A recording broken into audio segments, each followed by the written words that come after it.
সূর্য ডুবলেই রাজশাহী যেন এক নতুন সাজে সেজে ওঠে। দিনের কোলাহল শেষে শহরে যখন একটু শান্ত হতে শুরু করে, ঠিক তখনই জাদুকরী রূপ ধারণ করে এই ভদ্রা লেক।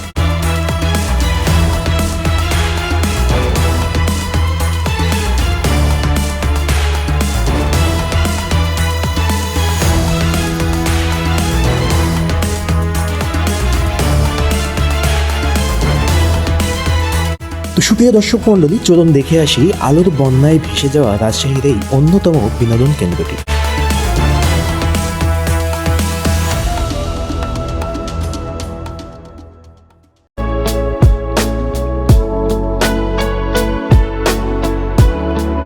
রাতের ভদ্রা লেক মানেই প্রশান্তির এক দীর্ঘশ্বাস। দিনের তপ্ত রোদের পরে রাতের এই হিমেল হাওয়া মনকে সতেজ করে তোলে। পার ঘেঁষে বসার জায়গাগুলোতে প্রিয় মানুষের সাথে আড্ডা দেওয়া কিংবা একাকী কিছুক্ষণ বসে সময় কাটানোর জন্য রাজশাহীর মানুষের কাছে খুব চমৎকার একটি জায়গা হিসাবে পরিচিতি লাভ করেছে এই ভদ্রা লেক। চমৎকার দৃষ্টিনন্দন আলোকসজ্জায় সজ্জিত নৈসর্গিক এই সৌন্দর্যমণ্ডিত লেকের চারপাশে রয়েছে বিভিন্ন ভেরিয়েন্টের স্ট্রিট ফুডের দোকানগুলো। লেকের চারপাশে আগত দর্শনার্থীদেরকে কেন্দ্র করে এখানে ব্যবসার পাশার সাজিয়ে বসেছেন নানান শ্রেণী পেশার মানুষেরা।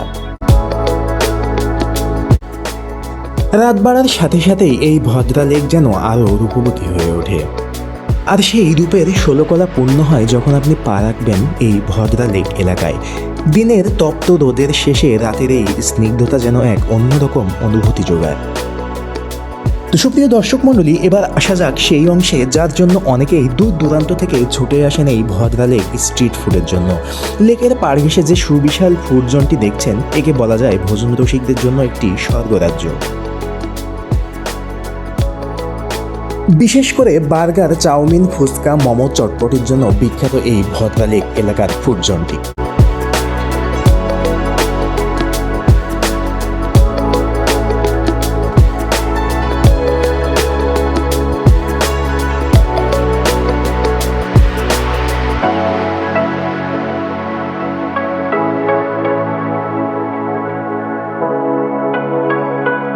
খাবারের পাশাপাশি এখানে যা সবচেয়ে বেশি চোখে পড়ে তা হলো মানুষের অকৃত্রিম আড্ডা।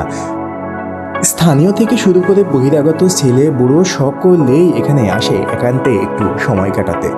ভদ্রা লেকের এই আশেপাশের পরিবেশটি যথেষ্টই নিরাপদ, তাই পরিবার নিয়ে রাত 9টা থেকে 10টা পর্যন্ত নিশ্চিন্তেই সময় কাটানো যায়। চারপাশের গাছপালা আর লেকের পানি এই জনাকীর্ণ জায়গাতেও এক ধরনের সতেজতা ধরে রাখে। তো সুপ্রিয় দর্শক মণ্ডলী, আলো, জল আর খাবারের এই অপূর্ব মেলবন্ধনই হলো আমাদের এই রাজশাহীর ভদ্রা লেক। সকলকে শুভেচ্ছা জানিয়ে আজ আমরা এখানে বিদায় নিচ্ছি। পরবর্তীতে আপনাদের সঙ্গে আবারও দেখা হবে নতুন কোনো জায়গায়, নতুন কোনো তথ্যচিত্রে। সে পর্যন্ত সবাই ভালো থাকুন, সুস্থ থাকুন। আজ এখানে বিদায় নিচ্ছি। আল্লাহ হাফেজ।